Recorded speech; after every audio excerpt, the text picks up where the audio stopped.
My son forgot to hang up the phone. We had just finished a normal conversation, the kind we had almost every day. He asked how I was doing, if I had taken my medication, if I needed anything.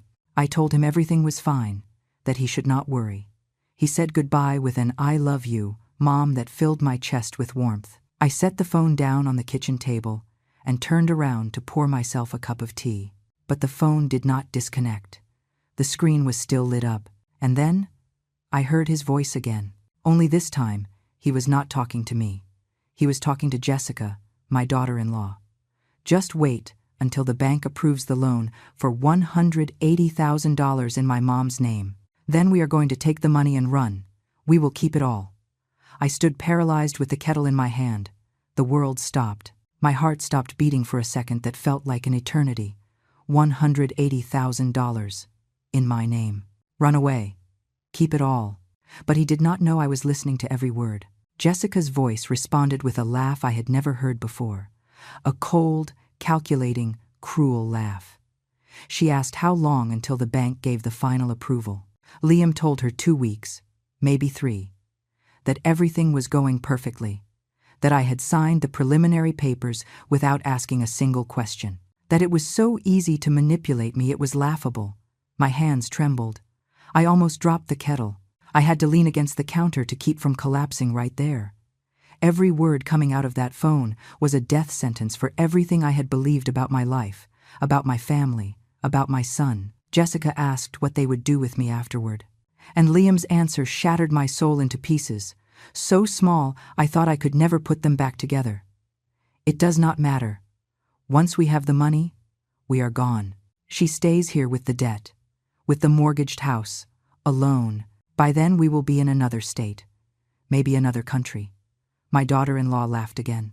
She said it was about time, that she was tired of pretending she liked me, that she was sick of coming to visit, of listening to my stories, of pretending she cared about my boring, lonely old life. She said I had served my purpose, and now they could finally get rid of me. Liam agreed.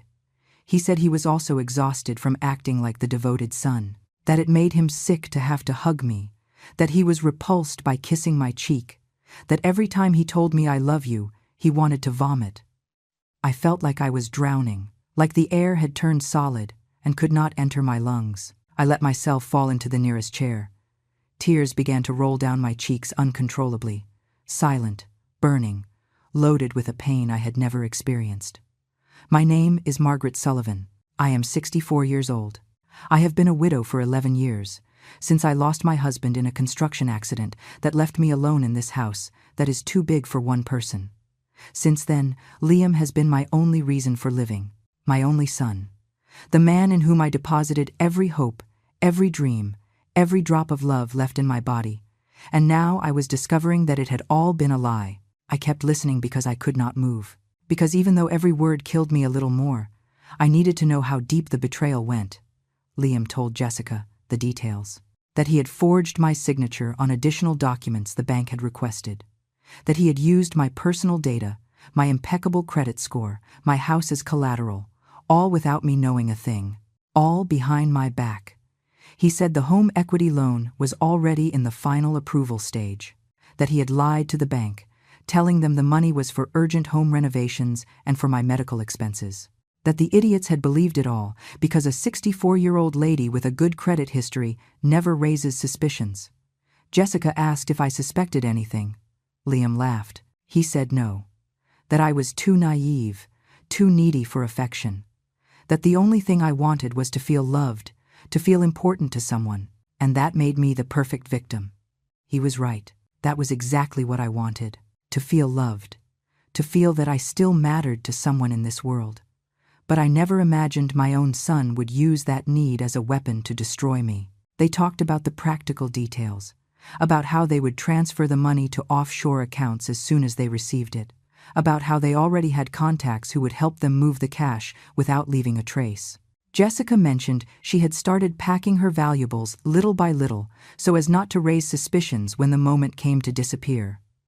Liam said that in a month, 2 at the most, they would be living their new life, far away from me, far away from this town, far away from the burden I represented to them. And I would stay here, facing the banks, the lawyers, the debt collectors. Ruined, destroyed, alone. Jessica asked if I would have any way to pay the debt. Liam answered no. That my only income was my Social Security check and the savings I had left, which would not even reach enough to cover the interest. That I would probably lose the house, that I would end up on the street or begging for help from some distant relative who barely knew me, and he did not care. My son did not care if his mother ended up in misery. On the contrary, he sounded almost satisfied when he said it. I do not know how long I sat there, with the phone broadcasting my own death sentence. Finally, Liam must have noticed something on his cell screen because suddenly he went quiet. I heard a curse word, realizing the call was still active, and then the sound of the disconnection. The silence that followed was deafening. I stayed staring at that phone as if it were a cursed object, as if it had just transmitted a message from hell. My hands were shaking so much I had to interlace them on my lap to make them stop. The tears would not stop falling.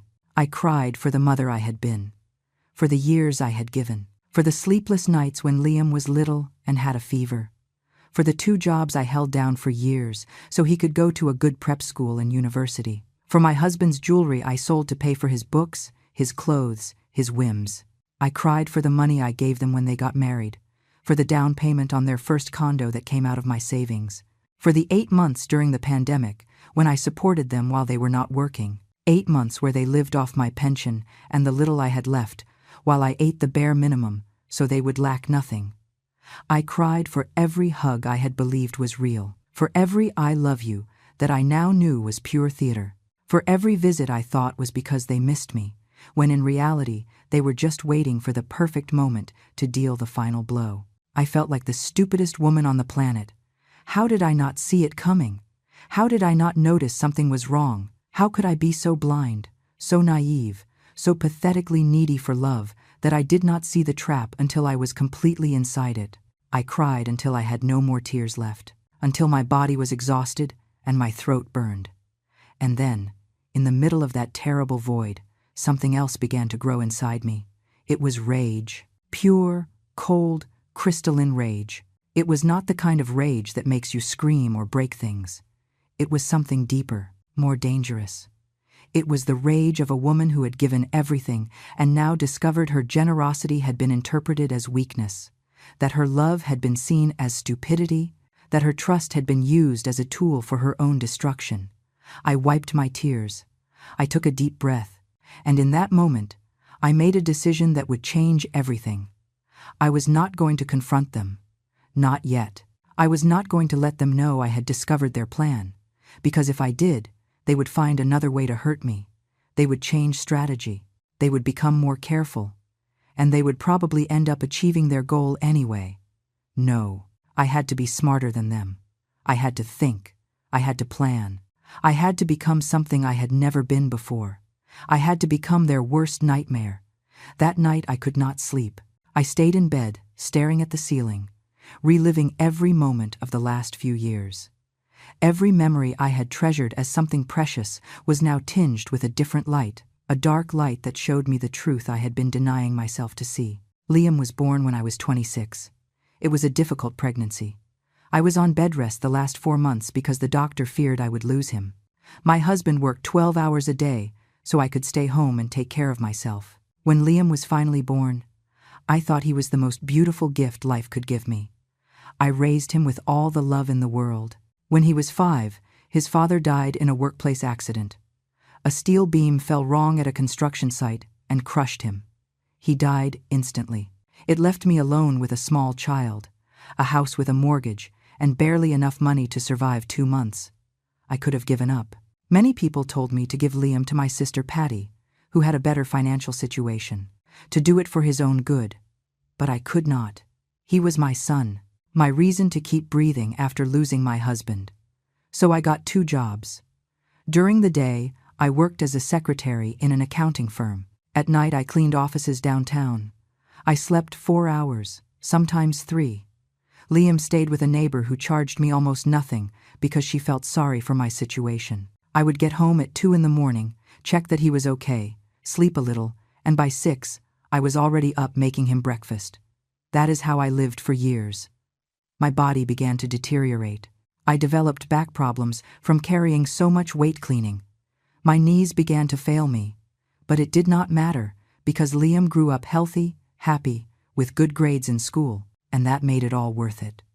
When he turned 15, he wanted to go to a private prep school. His friends were going there, and he did not want to be left behind. The tuition was almost double what I earned in a month. I had to sell the few pieces of jewelry my husband had given me. A gold necklace he gave me on our anniversary, pearl earrings that belonged to my mother, a ring with a small emerald that was my most prized possession. I sold them all, and with that money, I paid for his first year at that school. Liam was so happy he hugged me and told me I was the best mother in the world, that when he grew up he would pay me back for everything, that he would buy me a bigger house, that he would take me on a trip, that I would never have to work so hard again. I believed him. I clung to those promises as if they were the only thing keeping me alive. He kept studying. He got into university, an expensive, prestigious university.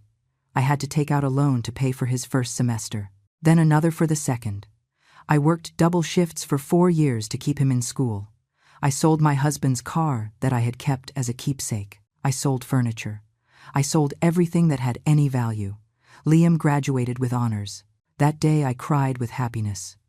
I thought finally all the sacrifice had been worth it, that my son would have a better future than mine, that he would never go through the hardships I had gone through. He got a good job. He made good money, but he never offered financial help. At first, I thought it was normal, that he needed to establish himself, save, build his own life. I kept working, paying off the debts I had acquired for his education, but I did not complain. He was my son. I had done it for love. Then he met Jessica.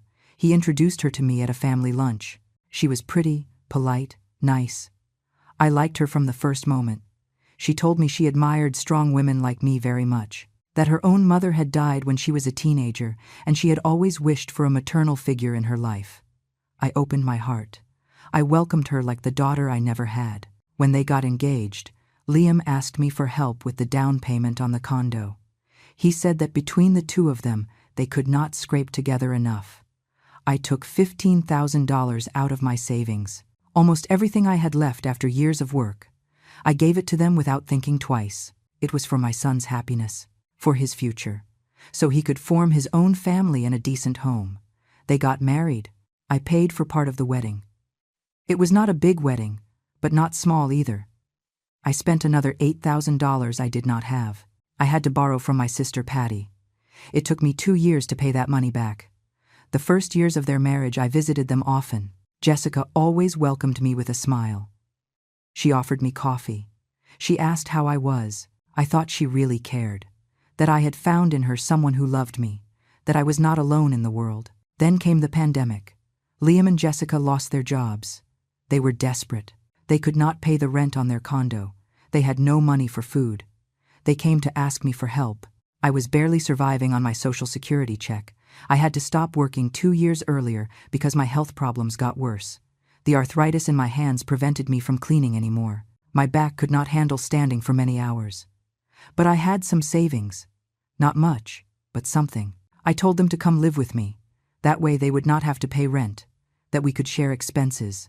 They moved into my house with all their things. They took the master bedroom, the one that had been mine and my husband's. I moved into the small room in the back. For 8 months, I supported them. I bought food for the 3 of us with my pension. I paid the utilities. I paid for everything. They did not work. They said they could not find anything. I tightened my belt. I ate less so they would not go without. I stopped buying my blood pressure medication because the money was not enough. Once I fainted in the kitchen from high blood pressure.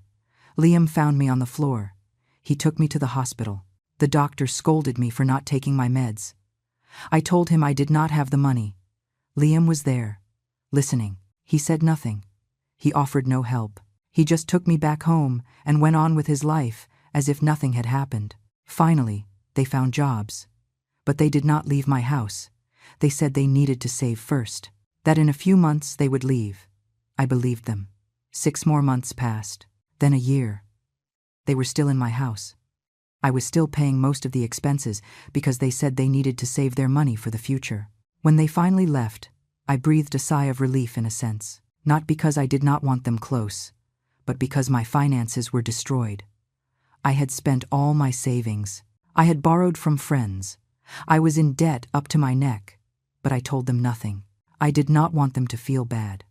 I did not want them to think they had been a burden to me, because despite everything, they were my family, my only son and the woman he had chosen, and I loved them. After they left, Liam kept visiting me, once or twice a week. Sometimes he brought Jessica, other times he came alone. He always asked how I was. He always hugged me. He always told me he loved me, and I clung to those visits as if they were the only thing keeping me with the will to live. Because deep down, in the deepest part of my being, I was afraid of being alone. I was afraid of being forgotten. I was afraid that one day I would stop mattering to anyone and turn into an invisible old woman who dies alone in her house without anyone noticing. Now, lying in my bed, staring at the ceiling in the dark, I understood that fear had turned me into easy prey. I had been so desperately needy for love, so pathetically anxious to feel important, that I did not see what was in front of me. I did not see that Liam only came when he needed something. I did not see that Jessica only smiled when it suited her. I did not see that every hug was calculated, that every word of affection was an investment for a future benefit. I had been blind, stupid, naive. But I would not be anymore. I got out of bed even though it was 4 a.m. I went to the kitchen and turned on the light. I took out an old notebook I used to write down recipes. I tore out the used pages and started writing. I wrote every detail I remembered from the conversation I had heard. Every word, every name, every figure. $180,000, loan in my name, forged documents, plan to flee. Then I wrote everything I had done for them, all the money I had given them, all the times I had helped them. I needed to see it clearly. I needed to understand the magnitude of what I was facing. When I finished, it was almost 6 a.m. I had filled 10 pages of sacrifices, of unrequited love, of betrayed trust. I hid the notebook in the deepest drawer of my dresser. No one would look there. Then I made myself a coffee and sat down to think. I had to act with intelligence. I could not let myself get carried away by emotion. I could not confront them yet. I needed a plan. I needed proof. I needed to be completely sure of every step I would take. Because this time, it was not just about me. It was about justice. It was about preventing them from destroying me. It was about making sure they paid for what they were about to do to me. And I would do whatever was necessary to achieve it. The following days were the hardest of my life. I had to become an actress. I had to pretend everything was fine, that I knew nothing, that I was still the naive and trusting mother they believed I was. Every time the phone rang, and it was Liam, I had to control my voice. I had to sound normal, loving, incapable of suspecting anything. The first time he came to visit me after that conversation, I thought I would not make it. I heard his car park in front of my house, and my heart raced so fast, I thought I would have a heart attack right there. I took a deep breath. I wiped my sweaty hands on my apron, and I opened the door with a smile. "Hi, Mom," he said, kissing my cheek as he always did. That kiss burned my skin. I wanted to push him away, to scream at him, to tell him I knew everything, but I did not. I swallowed the rage and kissed him back. "Son, what a surprise. Come in, come in." I was just making coffee. We went into the kitchen. He sat at the table, as he had done thousands of times before. I poured him coffee in his favorite mug, the one with a drawing of a boat I gave him when he was 10 and dreamed of being a sailor. I sat across from him and watched him while he drank. I saw him with new eyes. He was no longer my little boy. He was no longer the son I had created in my mind. He was a stranger, a man capable of betraying his own mother without the slightest remorse. And I had to pretend I did not know. We talked about trivial things, about the weather, about his job, about the neighbors. He acted perfectly. He smiled. He asked about my health. He looked relaxed, confident. I did the same. I smiled. I answered. I acted like the loving mother he expected me to be. But inside, my mind was working at full speed. I observed every gesture, every word, every look. I was looking for clues. I was looking to understand how someone could be so convincing while planning to destroy the one who gave him life. Before leaving, he hugged me. "I love you, Mom. Take care of yourself." I returned the hug. "I love you too, son." A lie. In that moment, I did not feel love. I felt disgust. I felt pain. I felt a rage so deep it scared me. But I could not let him see it. Not yet. When he left, I closed the door and leaned against it. I was shaking. It had been harder than I imagined. But I had done it. I had acted well. He suspected nothing. That night, I called my sister Patty. She lived in another state, 3 hours away. We did not see each other very often, but we had always been close. She was the only person in the world I could trust completely. "Patty, I need to talk to you. It's urgent." She noticed the tremor in my voice. "What happened, Maggie? Are you okay? I can't talk over the phone. Can you come this weekend?" There was a pause. Then her voice, worried. "I'm coming tomorrow. I'll be there by the afternoon." That night, I did not sleep again. I stayed up thinking about how to tell Patty what was happening, how to explain to her that her nephew, the boy she had also helped raise, was capable of something so horrible. Patty arrived the next day at 3 in the afternoon. As soon as I opened the door, she saw my face and knew something was very wrong. She came in quickly, closed the door behind her, and hugged me. "Tell me what happened." We sat in the living room. I told her everything. From the beginning. I told her about the call Liam forgot to hang up. I repeated every word I had heard. I told her about the $180,000 loan, about the plan to run away, about the horrible things they had said about me. Patty listened in silence. Her face went from worry to disbelief, and from disbelief to fury. When I finished speaking, she had tears in her eyes. "That bastard, that wretched boy. After everything you did for him. I don't know what to do, Patty. If I confront him, they are going to deny everything. They are going to say I misunderstood and probably find another way to hurt me." Patty sat thinking. She was a practical woman, smart. She had always been better than me at handling difficult situations. "That is why I needed her help. You are right. You cannot confront them yet. You need proof. You need solid evidence of what they are planning, and you need to protect yourself legally." "How?" "First, we need to know exactly what documents he has forged. Second, we need a lawyer, someone who can advise you on how to protect your assets. And third, you need to play along. Make them believe their plan is working while you prepare to strike back." I looked at her. My younger sister, 3 years younger than me, but always stronger, more decisive. "I don't know if I can keep pretending. Every time I see him, I want to scream everything I know at him." "I know, but you have to do it, for your own good. If you want to get out of this without losing everything, you have to be smarter than them." We spent the rest of the afternoon making a plan.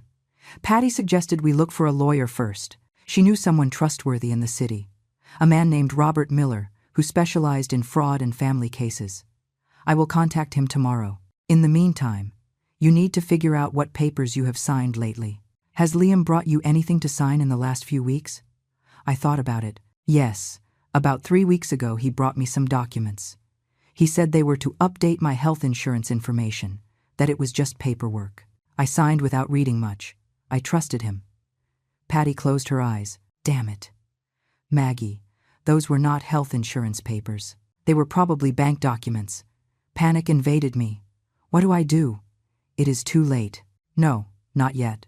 If the bank has not approved the loan yet, there is still time. But we need to act fast. Patty stayed with me that weekend. We slept little. We spent hours going over every detail, every conversation I had had with Liam in the last few months. Every visit, every call. We were looking for patterns. We were looking for signs I had ignored. And we found them. Many. Liam had started asking me about my house about 6 months ago. What was it worth? If it was completely paid off? If I had ever thought about selling it? I thought it was simple curiosity. Now I understood he was appraising my assets. He had also asked about my bank accounts. How much money did I have saved? Where did I keep it? If I had investments, I had told him everything. Because he was my son. Because I thought he cared about my financial well-being. How stupid I had been. Patty and I made a list of everything. We documented every suspicious question, every strange visit, every moment Liam had shown too much interest in my finances. On Sunday afternoon, before leaving, Patty hugged me tight. "You are going to get out of this, I promise you. But you have to be strong. You have to keep acting like nothing is wrong. You can do it." I nodded, though I was not sure. "I am going to try." "No, you are not going to try. You are going to do it, because if you don't, they are going to beat you. They are going to destroy you. And I am not going to let that happen." When Patty left, I felt a little stronger, a little less alone. I had an ally, I had a plan, even if it was still incomplete, and I had a reason to keep going. On Monday morning, Patty called me. She had spoken with Robert Miller, the lawyer. He had agreed to see me that same week. We set a meeting for Wednesday at 10 in the morning at his office. Those 2 days were eternal. Liam called me on Tuesday. He wanted to know how I was, if I needed anything. I acted normal. I told him everything was fine, that I missed him, that I hoped to see him soon. Soon. "Mom, I promise that soon I am going to spend more time with you." Liar. What he wanted to say was, "Soon I am going to finish robbing you and disappear from your life." On Wednesday, I arrived early at Robert Miller's office. It was a modest building in the city center. His office was on the 3rd floor. A secretary welcomed me and offered me coffee. I was too nervous to drink anything. Robert came out to greet me personally. He was a man of about 50, serious but with kind eyes. He had me come into his office and close the door. "Mrs. Sullivan, Patty told me briefly about your situation, but I need you to tell me everything from the beginning. Do not leave out any detail, no matter how insignificant it seems." And that is what I did. I told him everything. The call Liam forgot to hang up, the exact words I had heard, the documents I had signed without reading, all the money I had given him over the years, everything. Robert took notes. His expression became more serious with every minute that passed. When I finished, he leaned back in his chair and sighed. "Mrs. Sullivan, what your son is doing is called fraud. It is a serious crime. If he manages to obtain that loan with forged documents, he could face criminal charges. But before getting to that, we need to protect you." "How?" "First, we are going to contact your bank. We are going to find out if there really is a loan application in your name. If there is, we are going to block it immediately. Second, we are going to review all the documents you signed. I need you to bring me everything you have. And third, we are going to prepare legal documents that protect your assets. An affidavit that you did not authorize any loan. A limited power of attorney so no one else can make transactions in your name." I felt an enormous relief. Finally, someone who knew what to do. Someone who could help me get out of this hell. And what happens to Liam? "He is going to go to jail." Robert looked at me seriously. "That depends on you, Mrs. Sullivan. If we decide to proceed with criminal charges, yes, he could face time in prison. But I understand he is your son, and this is incredibly difficult for you. We can handle this in different ways. The important thing now is to protect you." I nodded. I did not know if I wanted Liam to go to jail. He was still my son, despite everything. But I did know that I was not going to let him destroy me. "Do what you have to do to protect me. We will decide what to do with him later." Robert nodded. "Good. We are going to start today. I am going to give you a letter for your bank. You are going to go there and ask directly if there is any loan application in your name. If there is, you are going to give them this letter and demand they freeze it immediately until this is investigated." He gave me the letter. My hands were trembling as I took it. This was real. I was really fighting back. I was really fighting for myself. I left Robert's office with a clear plan, with concrete steps to follow.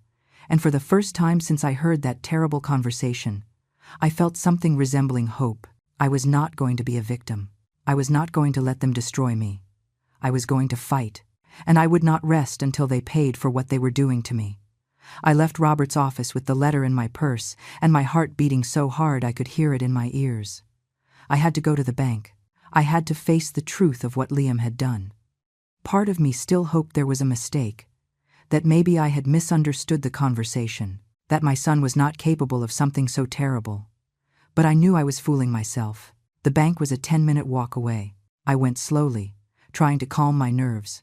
I mentally practiced what I was going to say. I had to sound firm, secure.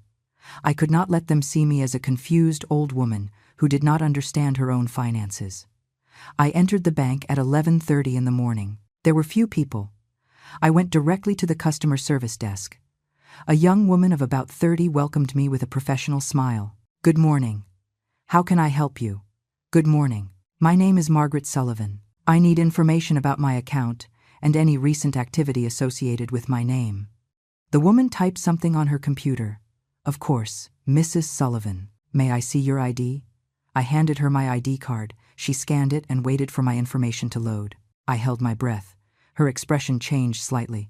She frowned, looking at the screen. "Mrs. Sullivan, I see you have a mortgage loan application in process. Is that what you want information about?" My soul fell to the floor. It was true. Everything was true. Liam had really done it. "I did not apply for any loan," I said, trying to keep my voice steady. "I need to see all the information related to that application." The woman seemed confused. "But it says here you came in 3 weeks ago with your son, that you signed the initial documents. We even have your digitized signature." They tricked me. My son told me they were papers to update my health insurance. He never told me it was a loan. Here I have a letter from my lawyer. I handed her the letter Robert had given me. She read it quickly, and her expression became serious. "Mrs. Sullivan, this is very serious. I need to call the manager. Please, wait a moment." She got up and disappeared into an office in the back. I stayed seated, trying to control the shaking in my hands. Other customers entered and left. Life went on normally for everyone but me. 10 minutes later, a man of about 45 in a gray suit came out. He introduced himself as the manager, Stephen Grant. "Mrs. Sullivan, please accompany me to my office." I followed him to a private office. He closed the door and invited me to sit. His face was serious but not hostile. "Mrs. Sullivan, we have reviewed your account and the loan application. Indeed, there is an application for $180,000 using your house as collateral. The documents were presented 3 weeks ago by you and your son Liam Sullivan. You are telling me you did not authorize this loan?" "Exactly. My son made me sign papers telling me they were for something else." I trusted him. I did not read what I was signing. But now I know he is planning to keep that money and disappear, leaving me with the debt. Stephen rubbed his face wearily. "This complicates things a lot. The loan is in the final approval stage. In fact, it was scheduled to be disbursed next week." I felt the floor opening under my feet. "Next week? But you have to stop it. I do not want that loan. I cannot pay it. My only income is my Social Security." "I understand, Mrs. Sullivan, and we are going to freeze the application immediately while it is investigated. But I need you to understand this could become a legal case. If fraud is involved, we will have to report it to the authorities. My lawyer told me the same thing. Do what you have to do. I just need that loan not to be approved." Stephen nodded. "I'm going to mark this application as frozen right now. No one will be able to touch anything until it is resolved. I am also going to need you to sign some documents declaring that you did not knowingly authorize this loan." I signed everything he put in front of me. This time I read every word, every line. I would not make the mistake of trusting blindly again. When I left the bank an hour later, I felt exhausted but also relieved. The loan was blocked. Liam would not get that money, at least not that way. But I knew this was not over. When Liam found out the bank had frozen the application, he would know something was wrong. He would have to act more carefully than ever. I got home and called Robert to tell him what had happened. He seemed satisfied. "Excellent, Mrs. Sullivan. You took the first step.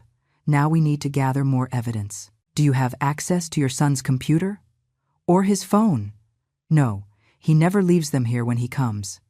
"Then we need to be creative. The next time he comes to visit, try to record the conversation if he says something compromising, or see if you can take photos of any document if he brings it." The idea of spying on my own son churned my stomach. But there was no turning back. That night I could not sleep again. I lay thinking about what would come. How would Liam react when the bank contacted him to tell him the application was frozen? Would he come to confront me?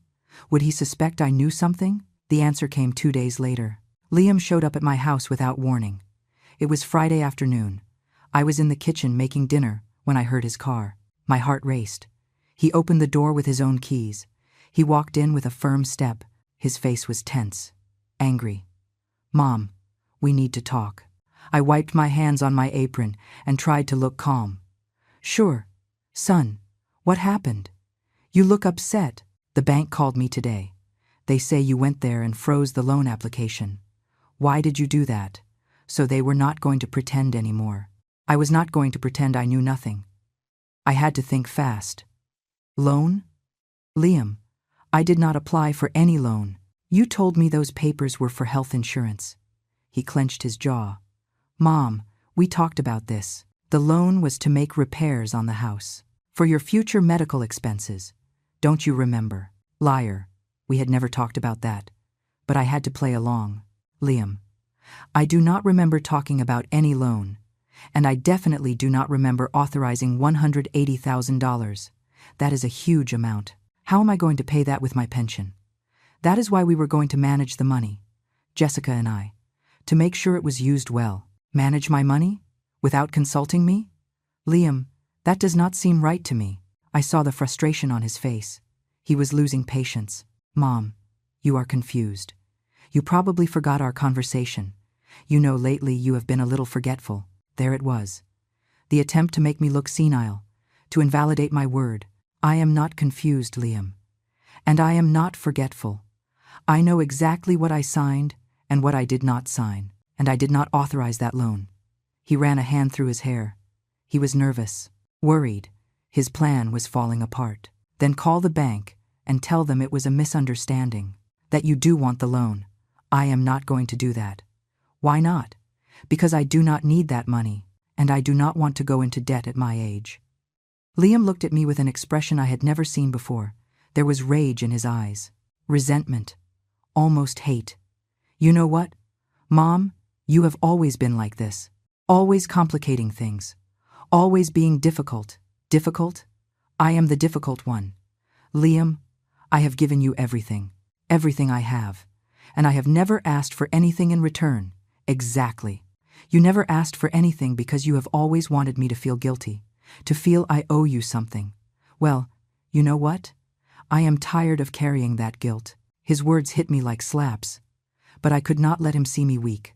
"No one asked you to carry anything. I just wanted you to be happy, to have a good life. Well, I have it. And I do not need you to keep treating me like a child who depends on you." He turned to leave. But before reaching the door, he stopped. "Think about it carefully, Mom. That loan was for your own good, to secure your future. If you do not accept it, I do not know how you are going to survive when you can no longer take care of yourself." It was a thinly veiled threat. He was telling me that if I did not cooperate, he would abandon me. "I will manage. I always have." He left, slamming the door. I heard his car start and speed away. I let myself fall into a chair. I was shaking from head to toe. It had been horrible. But it had also been revealing. Now Liam knew I was not going to cooperate, and that made him dangerous. I called Robert immediately. I told him what had happened. "It was to be expected," he said. "Now he is going to try something else. He may try to gain access to your accounts another way, or try to pressure you emotionally. You have to be prepared." "What do I do?" "Keep acting normal as much as possible. Do not give him reasons to think you know about the full plan. Just stand firm that you do not want the loan. And document everything, every conversation, every interaction." That night I started a journal. I wrote everything that had happened since I heard that terrible conversation, every detail, every emotion, every confrontation. Because I knew this was going to get worse before it got better, and I needed to be ready for whatever came. The next few days were deafeningly silent. Liam did not call. He did not come to visit. It was as if he had disappeared from my life. And that hurt more than I wanted to admit. Despite everything I knew, despite the betrayal, part of me still missed my son. Or at least I missed the illusion of what I thought we had. Patty called me every day. She asked how I was, if I had heard from Liam, if I needed her to come stay with me. I told her I was fine, although it was not true. I felt empty, exhausted, like I had aged 10 years in a week. It was Robert who pulled me out of that emotional paralysis. He called me Tuesday morning. "Mrs. Sullivan, I need you to come to my office today if you can. I have important information." I arrived at his office at 2 in the afternoon. Robert was waiting for me with several documents on his desk. His expression was serious. "Mrs. Sullivan, I did some digging. I contacted the bank and asked for copies of all documents related to the loan application. What I found is worse than we thought." I felt dizzy. "What did you find?" "Your son not only forged your signature on the bank documents, he also presented fake proof of income in your name. He declared that you receive a pension 3 times larger than you actually receive. And he presented documents that supposedly prove you have investments of over $200,000. But I do not have investments. I barely have savings." "Exactly. Everything is fake. He fabricated documents to make it look like you have the ability to pay that loan. It is bank fraud, plain and simple." I felt nauseous. How could he do that? How did he get all that information about me? "You gave him access. Over the years, you gave him enough personal information so he could do this. Account numbers, your pension documents. He probably took photos or made copies when he lived in your house." He was right. During those 8 months they lived with me, Liam had access to everything. To my papers, to my documents, to my entire life. What do I do now?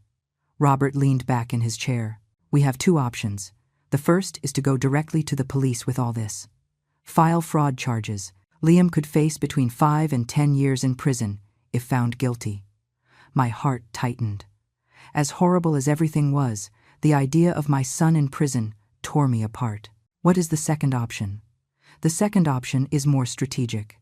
We use all this information to protect you completely. We prepare legal documents that leave him without access to any of your assets, and then we confront Liam with the evidence, giving him the option to walk away from you permanently or face criminal charges. And if he chooses not to walk away, then we proceed with option 1. But at least we give him the chance to understand the gravity of what he did. I thought about the 2 options. Part of me wanted immediate justice, wanted Liam to pay for all the damage he had done to me, but another part, that maternal part that never completely dies, wanted to give him one last chance to do the right thing. "Let's go with the second option. But I want all the evidence ready in case he decides not to cooperate." Robert nodded. "I am going to prepare everything. In the meantime, I need you to do something for me. I need you to act as if nothing happened. If Liam contacts you, be cordial but firm. Do not mention anything we have discovered. Can you do that?" "I can try." But Liam did not contact me. A full week passed without a single call, without a single message. It was as if he had decided to punish me with his silence for not cooperating with his plan. It was Jessica who finally broke the silence. She called me on a Friday afternoon. Her voice sounded sweet, worried. "The perfect daughter-in-law. Maggie, it's Jessica. How are you? Liam told me you had a misunderstanding about the loan." Misunderstanding? What a convenient way to describe an attempted fraud. "Hello, Jessica. I am fine. Thanks for asking. Look, I know Liam got a little tense the last time you spoke, but it is just because he is worried about you. That loan really was to help you." Liar. She knew perfectly well what the real plan was. "I understand, Jessica. But I do not need that loan. I am fine financially." "Are you sure? Because Liam and I have been talking, and we think maybe you need more help than you admit. Maybe you should consider moving to a smaller place, selling this big house. We could help you with that." There it was, the next step in their plan. If they could not get the loan, they would try to get me to sell my house, and they probably expected to handle the sale money themselves. "This house is my home. Jessica, I do not plan to sell it." There was a pause. I could almost hear the wheels turning in her head, looking for another angle of attack. Sure. We just wanted you to know we are here for you. For whatever you need." "I know. Thanks." I hung up the phone feeling a mix of rage and satisfaction. They knew their plan had failed, and now they were desperate, looking for another way to access my money. I called Robert immediately to tell him about the conversation. He told me it was exactly what he expected. They are going to keep trying. They are going to try different tactics. Emotional manipulation. Making you feel guilty. Maybe even veiled threats. You have to stand firm. I will. That night, while I was in bed trying to sleep, I heard a noise outside. I got up and looked out the window. A car was parked in front of my house. I recognized Liam's car. My heart started beating faster. What was he doing there at 11 at night? Why didn't he knock on the door? I watched him for several minutes. He was sitting in the car, looking toward my house. The light from his phone illuminated his face. He was talking to someone, probably Jessica. After about 15 minutes, he started the car and left. He had not knocked. He had not tried to enter. He had just been there, watching. I felt violated, threatened. My own house no longer felt safe. The next day I told Robert what had happened. He suggested I install security cameras. Patty came that same weekend and helped me install a simple system. A camera at the front door and another in the back. If he shows up like that again, we will have evidence, Patty said. And he returned, 3 nights later. This time with Jessica. The two of them stayed in the car in front of my house for half an hour. The camera captured everything. Their faces, the license plate, the exact time. Robert reviewed the recordings. This is stalking. If it keeps happening, we can get a restraining order.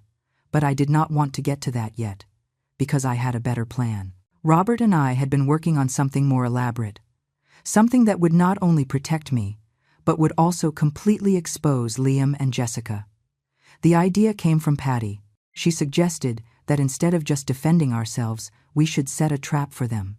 Make them believe their plan could still work, but with a variation that suited them less. Robert developed the strategy. I would contact Liam and tell him I had reconsidered the loan thing, that maybe he was right that I needed help managing my finances. But instead of a bank loan, I wanted him to help me reorganize my investments. We are going to make him believe he has access to your money in a different way, Robert explained. But in reality, we are going to prepare documents that incriminate him even more. Every signature he puts down, every action he takes, is going to be additional evidence of his intent to defraud you. It was risky. It meant having to be close to Liam again, having to pretend I trusted him, but it was the best way to ensure he could never try something like this again. I called Liam on Monday morning. He seemed surprised to hear from me. "Mom, I didn't expect your call. Liam, I need to talk to you. About the loan and about my finances in general." I could hear the interest in his voice. "What is it?" "I have been thinking. Maybe you were right.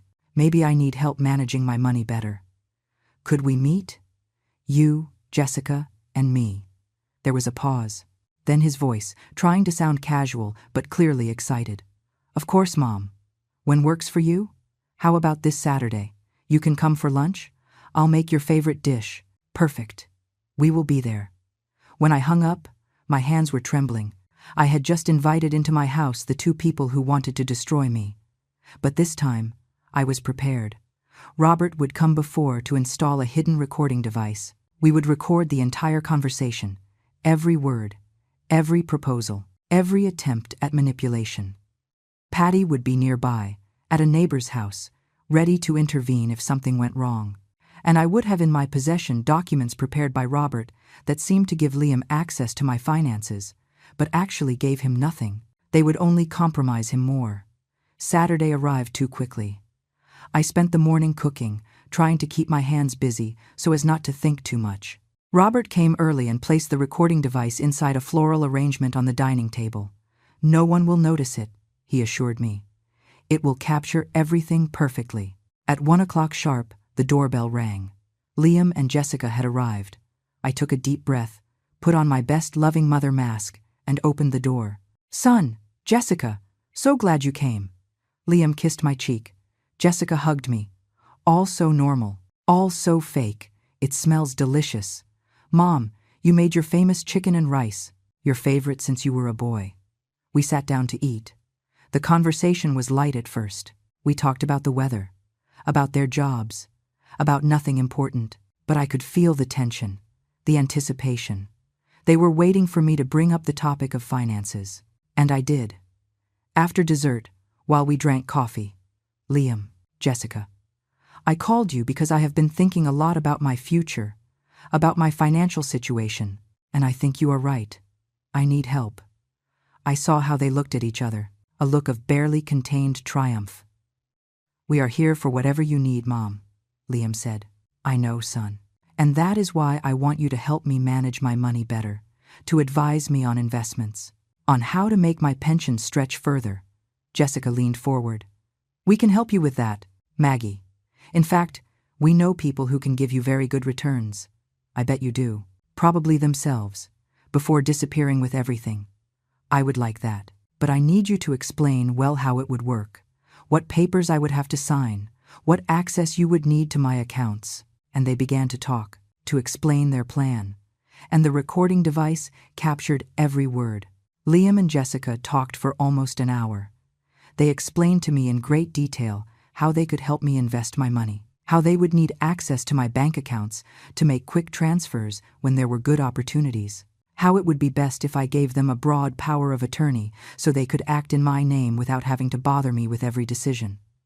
I nodded, asked questions, pretended to be interested and a little confused, like the naive old woman they thought I was. But inside, my mind recorded every word, every false promise, every lie disguised as financial advice. Jessica took out her laptop. She showed me charts and projections. Numbers dancing on the screen promising returns of 20, 30, even 40% annually. It was ridiculous. Anyone with minimal financial education would know those figures were impossible. But they assumed I knew nothing.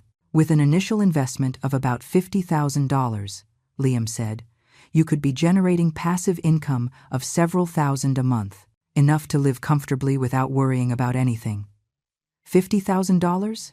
But I do not have that much available money. Liam smiled. That smile that used to seem warm to me and now produced nausea. "That is why the loan would have been perfect. Mom, but since you did not want to accept it, we could start with your current savings. How much do you have in the bank right now?" It was a direct question. They wanted to know exactly how much they could steal from me. "I have about $35,000 in my savings account, and about $10,000 in checking." I saw how Jessica's eyes shined. $45,000. It was not what they expected with the loan, but clearly, it was enough to interest them. "That is perfect to start," she said. "With that amount, we can work wonders. In 6 months, you could easily double it." Lies. In 6 months, I would be at zero, and they would be on some beach spending my money. Sounds very good, but I need to be sure my money is protected. How does that work? Liam leaned toward me and took my hand. The gesture gave me chills. "Mom, trust me. I am your son. I would never do anything to harm you. Your money is going to be safer than ever, and we are going to handle everything so you do not have to worry about a thing." Exactly. I would not have to worry because I would have nothing left to worry about. "Okay, I trust you guys. What do you need me to sign?" Jessica took a folder out of her bag. She had documents already prepared. They had come ready to close the deal. "How convenient.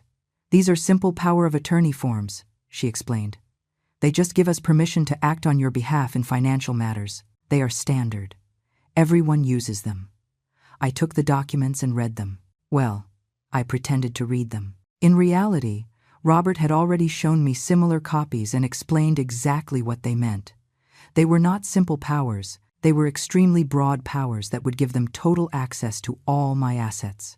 They could empty my accounts, sell my house, do whatever they wanted. "This says, you can sell properties in my name," I pointed out. Liam laughed.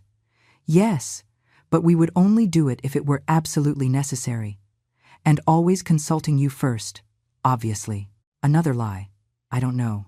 It scares me a little to sign something so broad. I saw frustration cross Liam's face briefly before he put his worried son mask back on. "Mom, if you do not trust me, then tell me. But remember, all we want is to help you, protect you, make sure you have a stable future."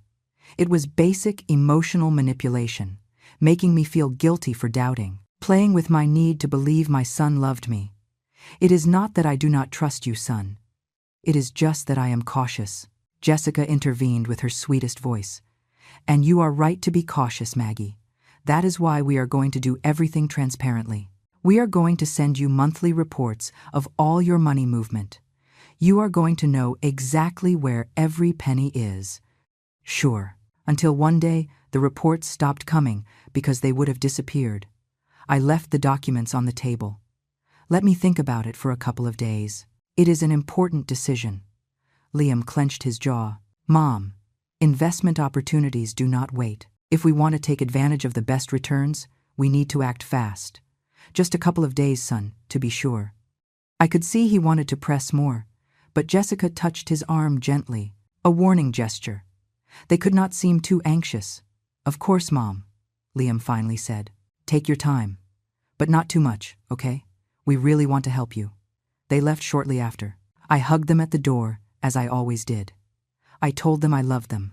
They said the same. All perfectly normal on the outside, all rotten on the inside. As soon as I closed the door, I called Patty. She arrived in 5 minutes. Robert came half an hour later. We reviewed the recording together. It is pure gold, Robert said. They have documents prepared in advance. They are pressuring her to sign fast. They are promising impossible returns. And best of all, it was recorded that they are seeking total access to your assets. It is enough to proceed legally, more than enough. But there is something else we can do, something that will incriminate them even more decisively. Robert took some documents out of his briefcase. They were similar to the ones Liam and Jessica had brought, but with subtle differences. These are powers of attorney that I have prepared. At first glance, they seem to give them access to your money, but they have hidden clauses that make them null and void. More importantly, they have a clause that specifically declares that anyone attempting to use these documents for personal gain will be committing fraud. Do you want me to give them these instead of the ones they brought? Exactly. You tell them you went to a trusted notary or lawyer to have the documents reviewed, that this lawyer made some adjustments to protect you better. You give them these documents to sign as witnesses. Once they sign, we will have irrefutable evidence of their intent. Patty smiled. It was the first time she had smiled in weeks. It is brilliant. They are going to sign their own sentence, but I have to get them to sign without suspecting, I said. That is why the documents look almost identical to the originals. Only a lawyer reading carefully would notice the differences. And I doubt they read carefully. They are too anxious to close the deal. We spent the rest of the afternoon planning every detail. I would call Liam the next day.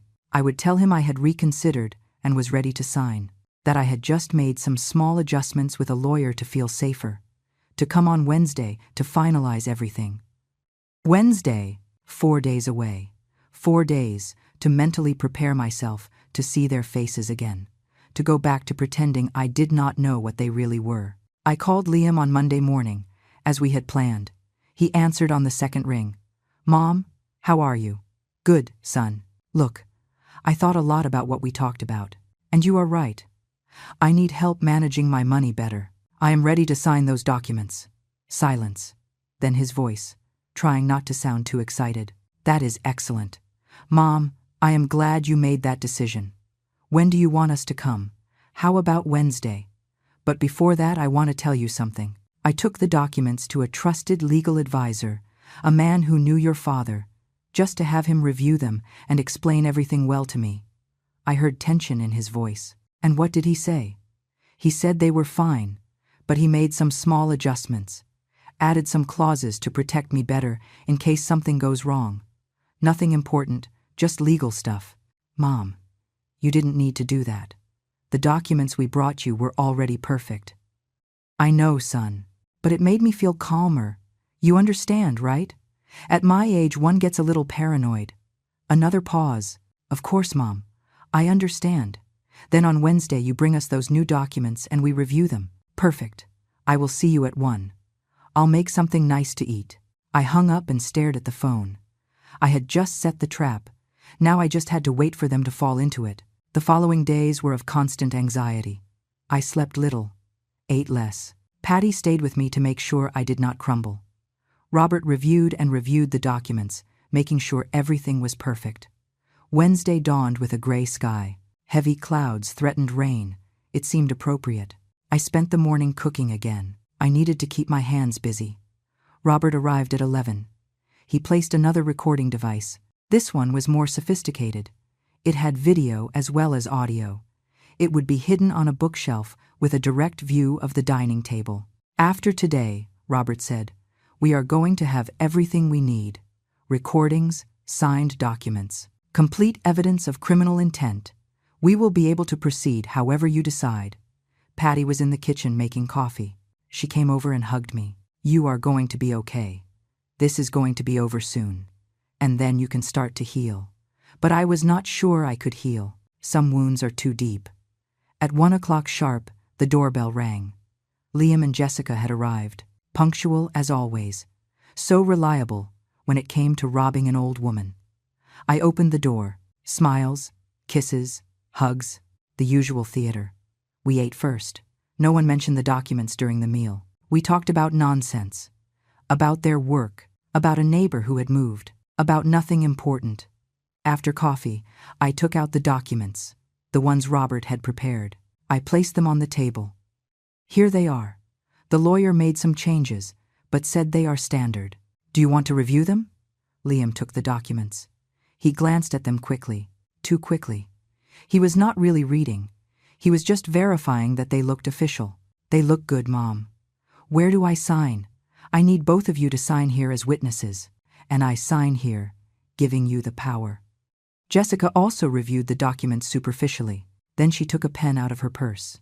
An expensive pen, probably bought with money they had gotten by deceiving someone else. They signed, both of them, without reading the clauses that incriminated them, without realizing they had just signed their own condemnation. I signed too, doing the full theater. Ready, said Liam, smiling. Now we are going to start working for you. You will see how well you are going to do. Thank you, son. Thank you both. I feel calmer knowing you are going to take care of me. They left half an hour later, happy, triumphant, convinced they had won. But they had no idea what had really just happened. As soon as they left, Robert came out of the room where he had been waiting. His face showed a professional satisfaction I had rarely seen in him. We have it all. Video, audio, signed documents. It is irrefutable evidence. I sat on the sofa, feeling the weight of what we had just done. And now what follows? Robert sat across from me and opened his briefcase. He took out more documents. Always more documents. Now we prepare the final counteroffensive. We are going to do several things simultaneously. First, tomorrow I am going to present all the evidence we have to the bank. They are going to permanently close any possibility of Liam gaining access to your accounts, and he is going to realize it, probably. But by that moment we will already be on the next step. I am going to prepare legal documents that strip him of any right to your assets, present or future. We are also going to revoke any power of attorney he might claim to have previously. Patty intervened from the kitchen. And when do we confront them? Robert smiled. Here comes the interesting part. We are going to organize an event, a family gathering, something that seems normal, a lunch, a celebration, something where witnesses are present, witnesses, family, close friends, people who need to know the truth about Liam and Jessica. And in that moment, in front of everyone, we are going to expose exactly what they tried to do. I felt a knot in my stomach. I do not know if I can do that. Expose him publicly like that. Patty came over and took my hand. Maggie, they had no problem planning to leave you in ruin, to abandon you with a debt you could never pay, to destroy your life without the slightest remorse. They deserve for it to be known who they really are. She was right. I knew it, but he was still my son. Despite everything, part of me still felt that maternal instinct to protect him. What if we simply tell them we know everything, that they stay away and never come back? Robert shook his head. Mrs. Sullivan, people like Liam and Jessica do not learn from a private warning. If you let them go now, they are going to try the same thing with someone else. Maybe with another older person. Maybe with someone who does not have the luck to discover them in time. You have the opportunity to stop them definitively. His words hit me. I had never thought about that. That if I did not do something, they could do this same thing to another person. To another mother. To another lonely and vulnerable old woman. What kind of event do you suggest? Robert thought a moment. When is your birthday? In 3 weeks, the 15th of next month. Perfect. Organize a birthday party. Invite family, friends, neighbors. Make it look like a normal celebration. Liam and Jessica won't be able to refuse to attend without looking bad. And there, in the middle of the party, we will make the revelation." Patty nodded enthusiastically. "It is brilliant. They are going to be relaxed, confident. They are not going to see what is coming." I spent the following days in a state of constant anxiety. Robert worked on all the legal documents. Patty helped me plan the party. I tried to keep calm and act normal when Liam called. And he called. Almost every day now, asking how I was, saying that soon they would start moving my money to the investments, that I needed to give them my bank account numbers to make the transfers. I made excuses, that the bank had put in new security measures, that I needed to go personally to authorize certain movements, that they were taking time to process the documentation, anything to buy time. I could hear the growing frustration in his voice, but he could not pressure me too much without revealing his true intentions. 10 days before my birthday, I started sending the invitations. I called my sister Patty, obviously, my cousins Faye and Sylvia, who lived in the city, my neighbor Helen, who had been my friend for 20 years, some former co-workers, the people who had been part of my life for years, and, of course, I called Liam. "Son, I am going to have a small party for my birthday. Nothing big, just family and close friends. I would love for you and Jessica to come." "Of course, Mom. We wouldn't miss it for anything." He had no idea how true that was. The days passed slow and fast at the same time. Slow because the anxiety was eating me alive. Fast because every day brought me closer to the moment of truth. Robert finished all the legal documents. He showed them to me one afternoon in his office. "This is a preventive protection order. Once we expose Liam, this will prevent him from approaching you or trying to contact you. This other one is the formal revocation of any power he could claim to have. And this," he said, showing me the last document, "is the formal complaint for attempted fraud that we will present to the authorities." Is he going to go to jail? Depends on the prosecutor and how much they want to pursue the case.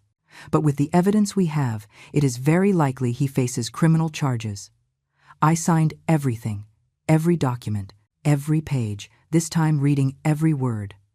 The night before my birthday, I could not sleep. I stayed awake thinking about everything that had happened, about the mother I had been, about the son I had raised, about how everything had ended here. I thought about the good moments, when Liam was small and hugged me saying I was the best mom in the world, at his graduation, when he cried with happiness and thanked me for all my sacrifices, at his wedding, when we danced and he told me he hoped to be as good a parent as I had been a mother. When had it twisted? When had the loving boy turned into the man capable of destroying his own mother? Or had he always been like that and I had simply refused to see it?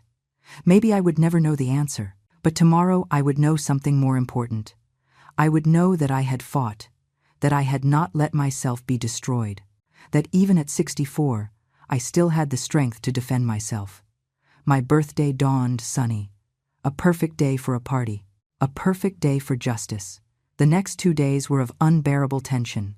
Liam called me every few hours, asking about the notary, insisting that we configure online banking.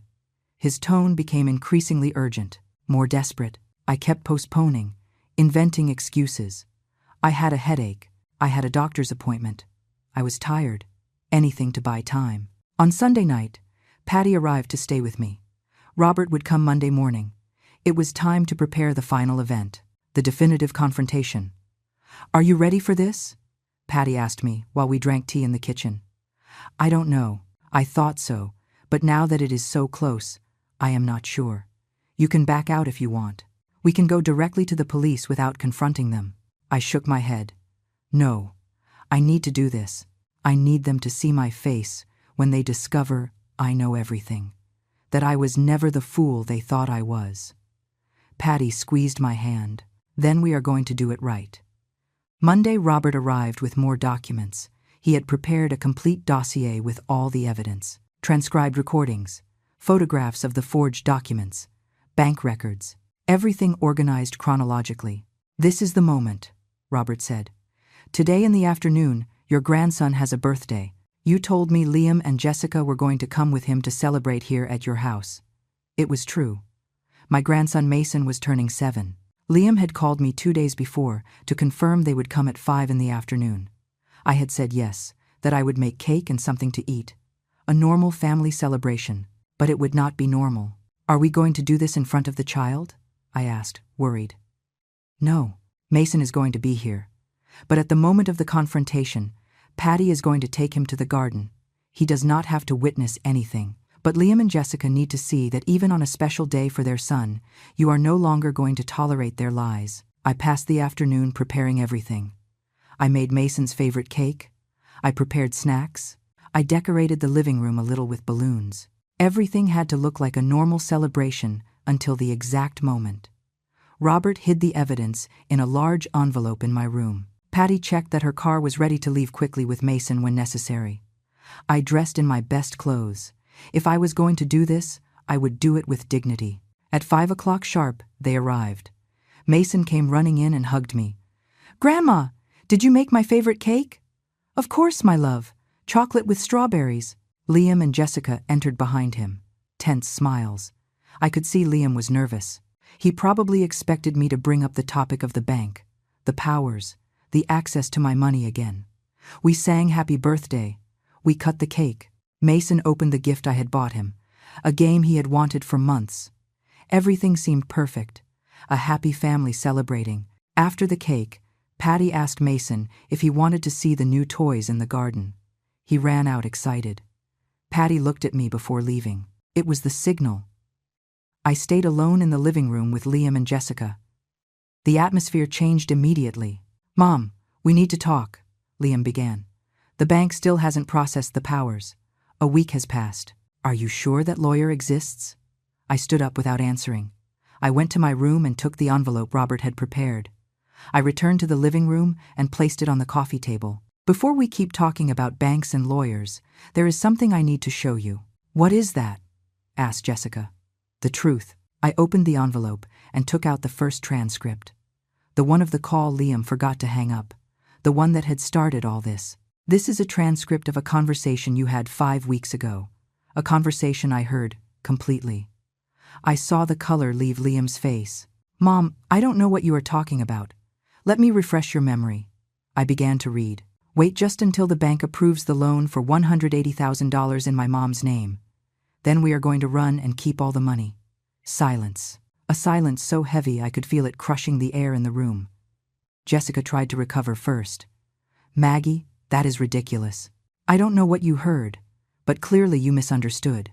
I took out more papers. "Did I also misunderstand this?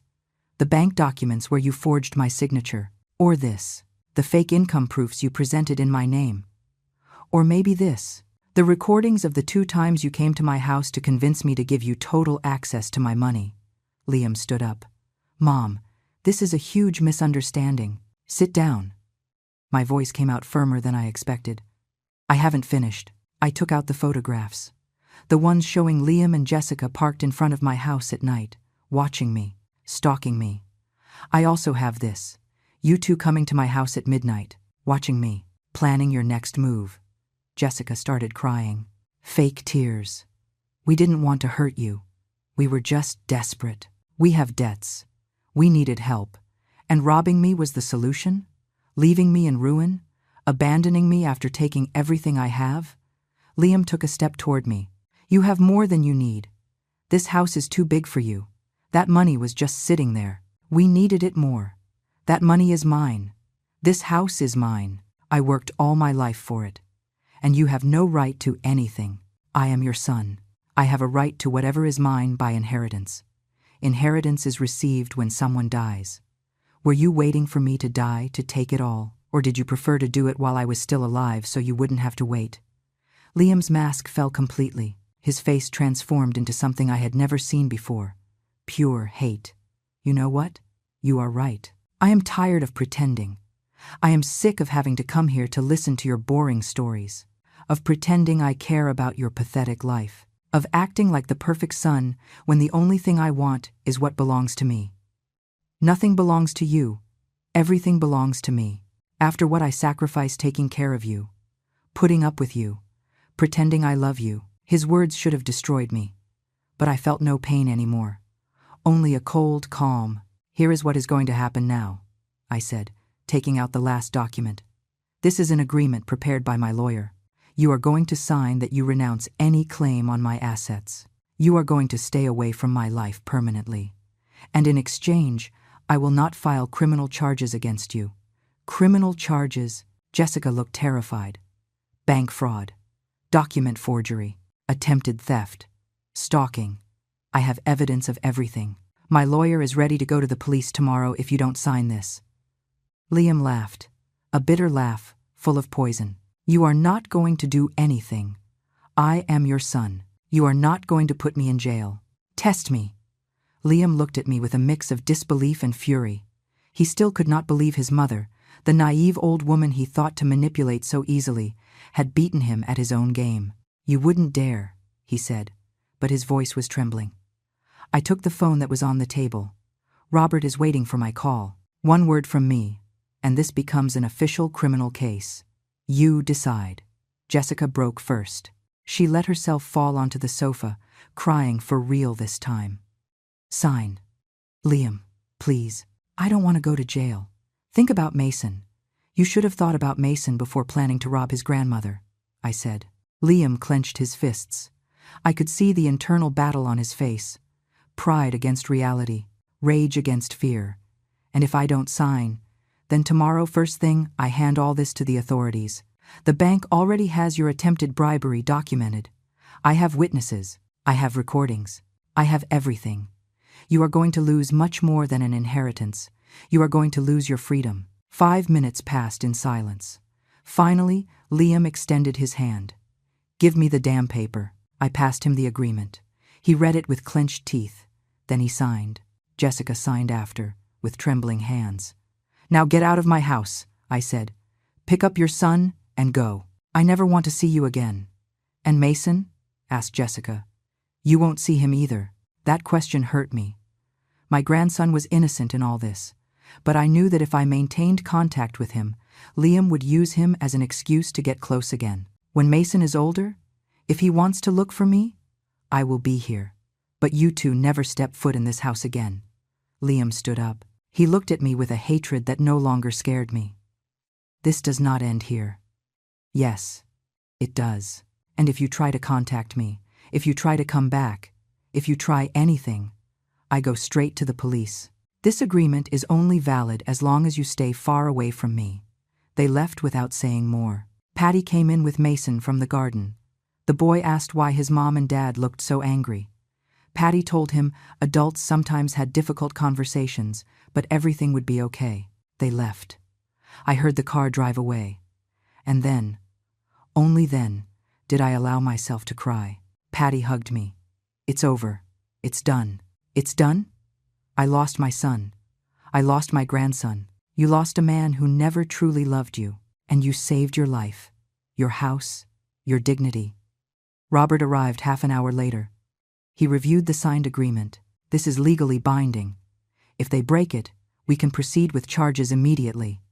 Do you think they will try anything else? No, Liam is a coward. Cowards run when you truly confront them, and he was right. Weeks passed. Then months. Liam never tried to contact me. He changed his number. He moved to another state, according to a distant cousin. He disappeared from my life as completely as he had planned to disappear with my money. The house felt empty at first. I missed Sundays with Mason. I missed believing I had a family that loved me. But slowly, that loneliness transformed into peace. Patty came to visit me every week. I started going out more. I joined a group of women my age at church.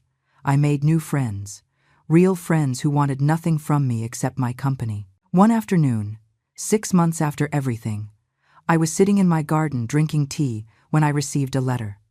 It was from Mason. He was 8 years old now. The letter said, in childish handwriting, that he missed me, that his dad had told him I was angry with them, but that he loved me and hoped to see me someday. I cried reading that letter. But I also smiled, because I understood I did the right thing. I protected my life, my assets, my dignity, and someday, when Mason was big enough to understand, I could tell him the truth. My name is Margaret Sullivan. I am 64 years old. I was betrayed by my own son. but I did not allow him to destroy me. I learned that self-love is more important than the love we beg for, that dignity has no price, and that it is never too late to defend what is yours. My house is mine. My money is mine. My life is mine. And finally, after so many years, I am free.